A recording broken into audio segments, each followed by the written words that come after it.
Brian Foles did an interview with him, and Coogan asked him the question. And what he said to me was, led back on the ropes, he went, how would you fight this kid? And the reason why he asked me that is because he knows I've sat ringside, my hand's on the apron, and I've seen Usyk 3 times live. So he's probably asked me that just quick, say, what would you do? And I just said to him, get into him, smash him up and get out. Get in, get out, get in. I said, don't try and box him, just get into him.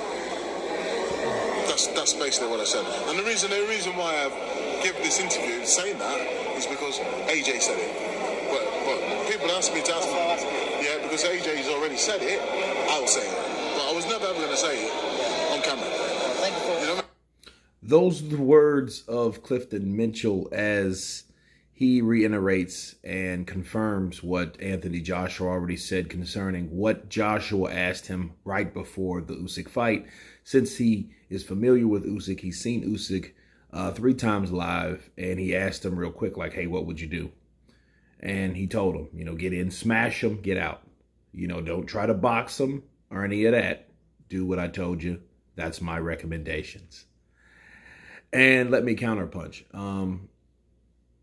That is another example on how unsure a fighter is or was with the primary strategy that they were going with.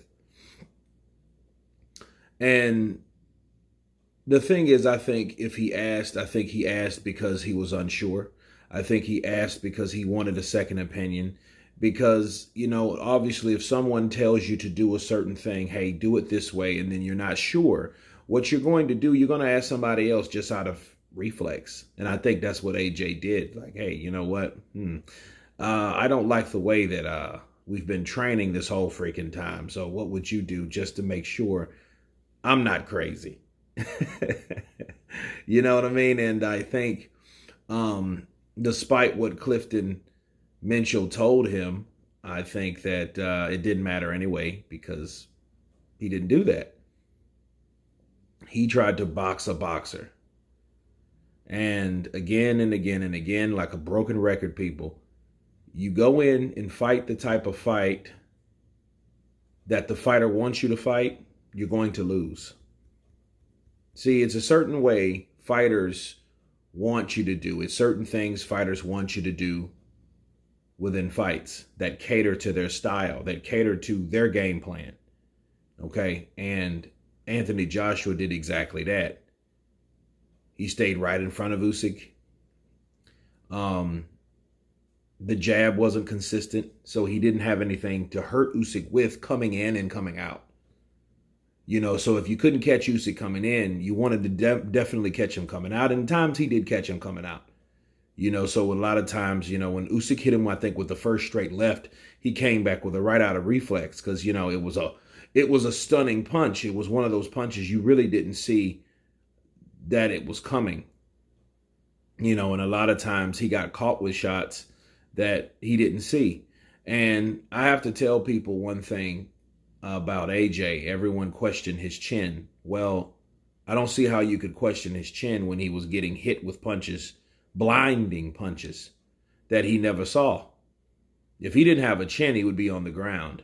He never went down in the fight. It wasn't any knockdowns. Was he staggered, buckled? Sure he was. He was like that in the Povetkin fight a bit, right? So we can't sit here and say that he's indestructible, but to call the man a glass chin guy when he was hit by Klitschko and guys like that you know that can punch and get up from that, it's stupid to call him that.